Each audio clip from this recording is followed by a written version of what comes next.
trigger. Tell a Waylon Jennings cocaine story. Well, okay, but the next question would be, which one? The country music outlaw's career is nearly synonymous with the Colombian marching powder, and the stories of his cocaine escapades are quite numerous. If you know much of anything about Waylon Jennings and classic country, you probably already know the story from 1977 when Waylon was in the studio recording tracks for the Hank Williams Jr. album The New South, and 8 DEA agents busted into the studio after tracking a package of cocaine that was sent to Waylon by his manager. Waylon eventually beat the rap when his drummer Richie Albright flushed the narcotics down the studio toilet as Waylon and others ran interference. Eventually, the whole incident was memorialized in the #1 Waylon Jennings song, Don't You Think This Outlaw Bit's Done Got Out of Hand.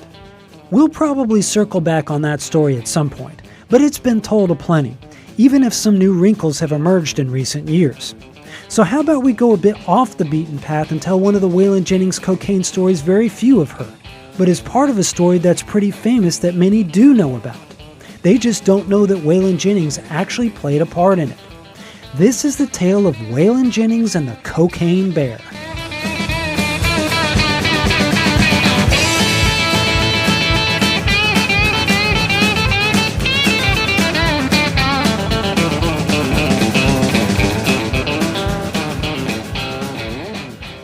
Now I have to start this off by warning you that country music only plays a marginal role in this particular story. But what makes it so worth stopping down to tell from a country music perspective is that for many years, few if anyone knew that Waylon Jennings had a role in the story at all. And now that the entire tale is being made into a Universal Pictures feature film, it feels important to place Waylon's role in the legacy of Pablo Escobar in its proper context. When it comes to country stars that own the craziest stories, guys like Johnny Cash and George Jones probably have someone like Waylon Jennings licked. But one of the remarkable things about the life of Waylon Jennings is how it is intersected with so many other major cultural moments, including quite a few that the general public seems to be completely unaware of. You could kind of consider him like the Forrest Gump of country music in that capacity. Waylon Jennings was supposed to be on the plane that crashed on February 3, 1959, taking the lives of Buddy Holly, Ritchie Valens, and the Big Bopper J.P. Richardson, as well as the pilot. The tragic moment was later memorialized in the song American Pie by Don McLean. Playing bass for fellow Panhandle Texan Buddy Holly at the time, the plane was originally commissioned for Holly and his band who were on tour in a package show. But Waylon gave up his seat to the Big Bopper last minute. Otherwise, Waylon Jennings may have ended up as a footnote in history and dead in that Iowa field with Buddy Holly. Surely that story will get the Country History X treatment at some point as well. But Waylon Jennings had all kinds of moments where he intersected with important events and people that you may not expect a hillbilly from Littlefield, Texas to experience. Waylon once shared an apartment with Johnny Cash. He was there in Austin when the hippies and cowboys conjoined to start a redneck revolution. He was at Willie Nelson's Dripping Springs reunion, aka the Woodstock of country, and was part of country music's first platinum-selling album called Wanted the Outlaws. Waylon played a concert with the Grateful Dead, went out on the Lollapalooza tour with Metallica and Soundgarden, was friends with Muhammad Ali and had the boxer over for the christening of his son Shooter, and kept an audience with multiple presidents. And yes, ladies and gentlemen, at one point, Waylon Jennings actually owned the infamous Cocaine Bear. Maybe you know a bit about the story of the Cocaine Bear and Andrew Thornton II, or maybe you don't. His story was closely detailed in numerous historical accounts, including the book Pride, Privilege, and Justice by Dominic Dunn, and the book The Bluegrass Conspiracy by Sally Denton, originally released in 1990. The story was also featured in a double episode of the show The FBI Files on Discovery Channel in 2003, and also was the inspiration for the story arc of the television series Justified on FX in 2013. But just in case you've never heard the origin story of the Cocaine Bear, here's a summary. Andrew Thornton II was the privileged offspring of Carter and Peggy Thornton, who owned a horse breeding farm and business in Bourbon County, Kentucky. The farm gave birth to no less than 3 Kentucky Derby winning horses. The younger Thornton attended a distinguished private school and was part of a prestigious polo club growing up, raised among the upper crust society of Lexington. We're talking serious Southern blue blood stuff here, folks. Andrew Thornton later attended a military academy and eventually enlisted in the Army as a paratrooper in the 101st Airborne, which would be an important skill set later in his illustrious life, as we would come to find out. But after his Army stint, Thornton became a police officer in Lexington, Kentucky, and was later placed on the Bureau's Narcotics Task Force. He also attended the University of Kentucky Law School, and after retiring from the police department in 1977, began practicing law. It all sounds upstanding, right? Yeah, not so much.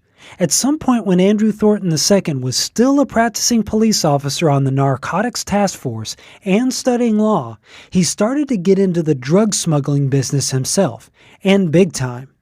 Some 4 years later in 1981, he was caught up in a conspiracy involving 25 other men who had stolen weapons from a military installation in Fresno, California, and had also tried to smuggle some 1,000 pounds of marijuana into the United States. Thornton pled not guilty in a California court, but then skipped bail and became a fugitive, finally being apprehended in North Carolina while wearing a bulletproof vest and brandishing a pistol. At this point, Mr. Kentucky Blue Blood had turned into a full-blooded criminal. By using his legal training and pulling some strings, he got off with some simple misdemeanor drug charges, and all felony counts against him were dropped. Thornton was sentenced to 6 months in prison, 6 years on probation, and was barred from ever practicing law again. But did that scare Andrew Thornton from his bad behavior? Not one bit.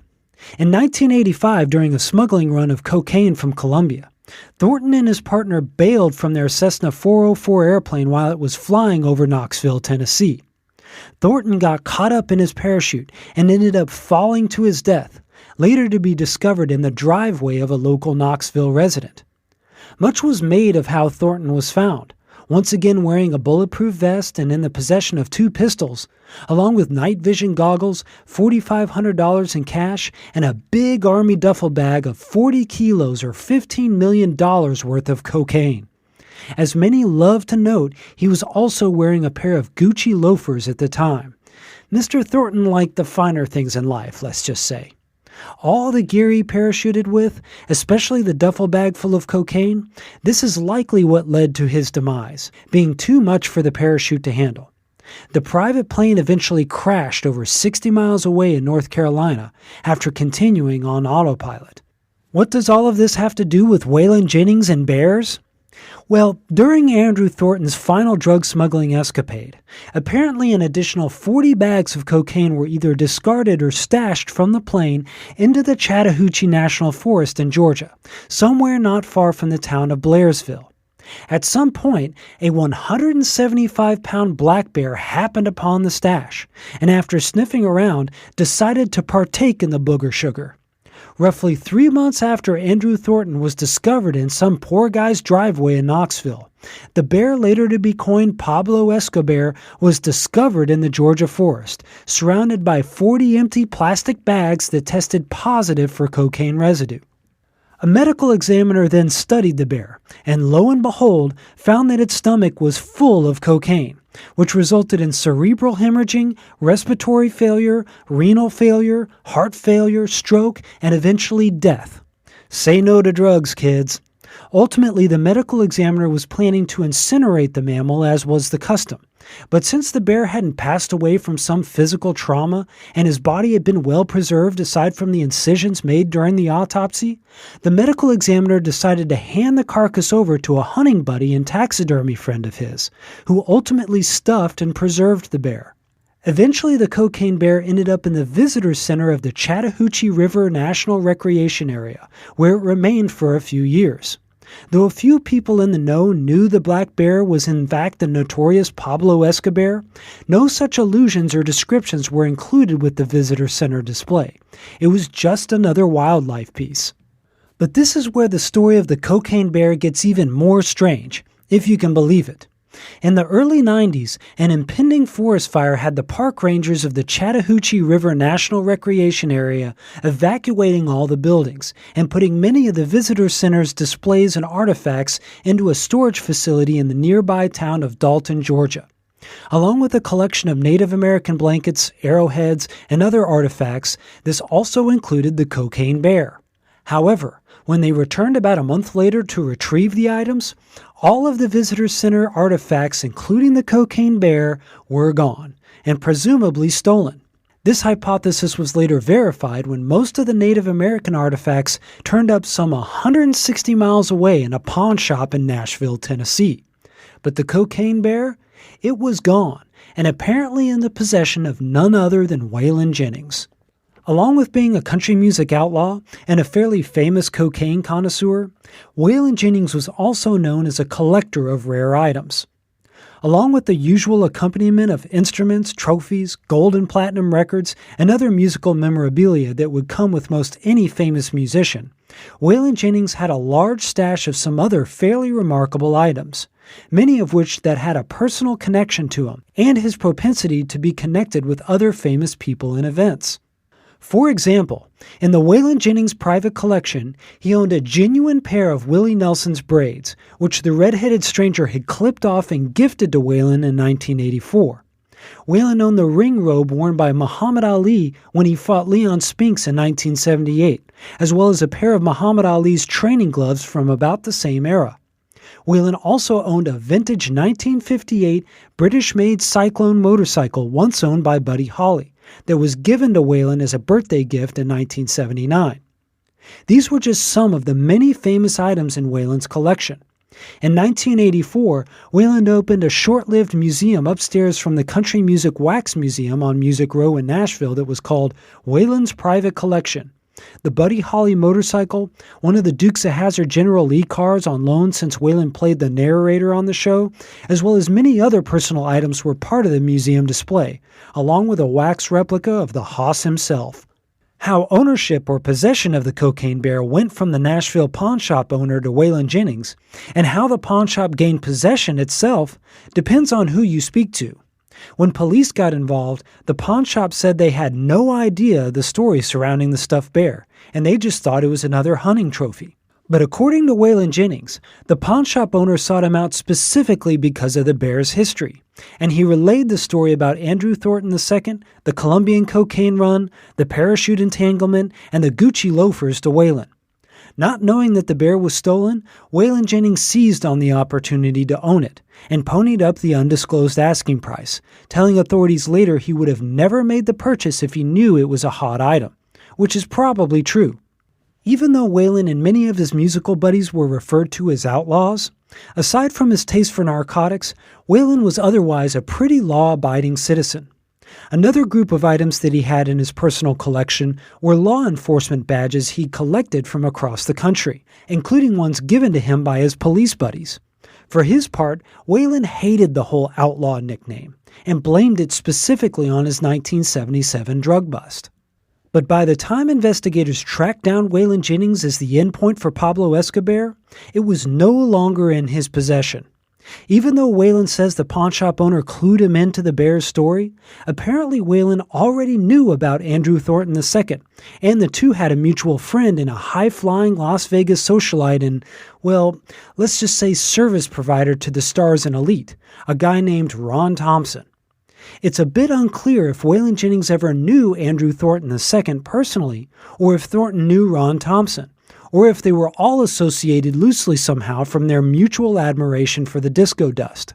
But either way, Mr. Thompson, who owned a big mansion in Las Vegas, eventually took possession of the cocaine bear after Waylon Jennings shipped it to him as a gift. And since at this point, custody of the bear had changed hands so many times, it was located way out west in Nevada, and it really didn't ever have a rightful owner aside from a visitor center in Georgia, no effort to retrieve the bear ever transpired. And since both Waylon and Ron Thompson had plausible stories for their possession of the bear, no charges were ever brought against them. But why didn't Waylon Jennings keep the cocaine bear for himself? See, even though the name Waylon Jennings was still synonymous with cocaine in the early 90s, he had long since given up the drug. Back in the day, Waylon Jennings was one of the biggest cocaine users in country music. He recalls in his autobiography, quote, "All that mattered to me was having a good stash. If I got down to a quarter of an ounce, I'd start freaking. I'd hide little security bundles and briefcases around the house, only to come onto them years later. With the pills, I was always chasing the high amphetamines gave me during the first 6 months. I lost it somewhere along the way, that feeling. Then came along cocaine, and it was the same thing, only smoother and more often. I kept a constant level of drugs inside me. I'd do a 2 or 3 inch line every 20 minutes or so, more than that sometimes. I inhaled it with such force I'd bypass my sinuses. It just went right down into my lungs. I'd put it in a straw and sniff it so hard it would shoot straight back into my brain." Unquote. But on the night of March 31st, 1984, Waylon Jennings did all the cocaine he could handle and then left the rest that he had in his possession, which was about $20,000 worth, on his bus parked outside of a remote cabin in the Arizona desert and started the detox process, assisted solely by his wife, Jessie Coulter, and a doctor who would come by every once in a while to give him vitamin shots. Waylon recalls, quote, "My body reacted as if somebody had pulled out the plug. I had sudden convulsions. It was like I was caught in a revolution, with snipers on the rooftops and battles being waged on every corner. My nerves were in a constant grind of readiness, waiting, every cell about to explode with anticipation for some relief that just would not come. My bones hurt. I didn't sleep. I'd wake up at all hours of the night with toxins pouring out of my body. I got sick. It was the first common cold I'd had in years as my body flushed out the cocaine residues." Unquote. But unlike the cocaine bear, Waylon Jennings survived the ordeal to live another day and kick cocaine completely, eventually commanding his wife Jessie to fetch the rest of the cocaine on his bus and flush it down the toilet. Waylon never did cocaine again. That set of braids from Willie Nelson, which was one of Waylon's most prized possessions in his personal collection, that was a gift from Willie congratulating Waylon for breaking free of cocaine's grasp, which had been a source of tension in their otherwise close friendship over the years. So even though Waylon Jennings saw the value of the cocaine bear ending up in the hands of someone who could appreciate it, a piece of cocaine memorabilia would have not been right for him at that time. It was part of his past life. As for Pablo Escobar, it remained in the possession of Las Vegas socialite Ron Thompson until his death in 2009. When he died and his estate was auctioned off, the bear was bought by a Chinese immigrant living in Reno for $200, who ended up using it as a display piece in his traditional Chinese medicine shop. When the medicine shop owner died in 2012, the cocaine bear went back into storage, with the famous story behind the stuffed animal forgotten. But then some enterprising individuals for an organization called Kentucky for Kentucky, which promotes Kentucky culture and helps sell Kentucky-based crafts and products, they took it upon themselves to track down and locate the cocaine bear and bring it to the bluegrass state due to its historical significance. Since Waylon Jennings never spoke publicly of his possession of the bear, likely because of the dicey legal entanglements of it, it was Kentucky for Kentucky that tracked the bear from the Chattahoochee River National Recreation Area Visitor Center to the Nashville Pawn Shop, to Waylon, to Ron Johnson in Las Vegas, to the traditional Chinese medicine shop in Reno, and finally to the shop owner's wife, who, lo and behold, still had the bear in her possession when they finally made contact with her after months and months of tireless research. Though she had sold her husband's store, she kept the bear for some reason, even though she said she never liked it. She told Kentucky for Kentucky, quote, "He was always bringing home junk from auctions and estate sales and things like that. The bear was one of his favorite things. He just loved it for some reason. At first, he wanted to keep it in our living room, but I wouldn't have it. It scared me. I made him take it to the store," unquote. The Chinese medicine shop owner's wife was so ready to part ways with the stuffed bear, she said Kentucky for Kentucky could have it if they simply paid the shipping cost, which they were more than happy to do. And yes, now Cocaine Bear is officially on display at the Kentucky for Kentucky Fun Mall at 720 Bryan Avenue in Lexington, Kentucky. It is the organization's official mascot, complete with its own line of merchandise including t-shirts, hats, mugs, patches, a jigsaw puzzle, and more. I told you country music didn't have a ton to do with this story, but it does play a small and important role that you should remember whenever the story of Andrew Thornton II or the Kentucky Cocaine Bear comes up, which it commonly does due to the incredible nature of the tale and which it probably will even more with the feature film. As for Waylon Jennings, he died on February 13, 2002 due to complications from diabetes at the age of 64. His years of drug abuse were cited as a contributing factor for his deteriorating health. Many of his famous pieces of memorabilia didn't eventually end up in a museum, but were auctioned off in a massive estate sale administered by Guernseys in Arizona in 2014. This included Willie Nelson's braids, the Muhammad Ali robe, and the Buddy Holly motorcycle, with proceeds going to the local children's hospital.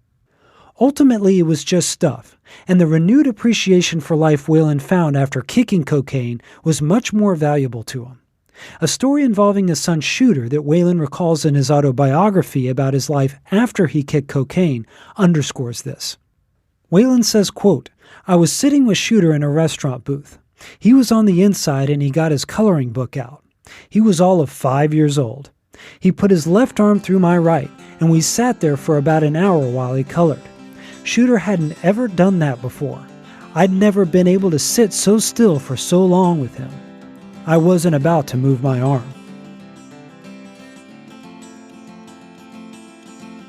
Country History X is a living, breathing history of the country music genre told through the wild, weird, offbeat, inspiring, heartbreaking, unbelievable, but completely accurate stories of the music and its stars, songwriters, side players, and proprietors. Brought to you by veteran country music journalist Trigger of SavingCountryMusic.com.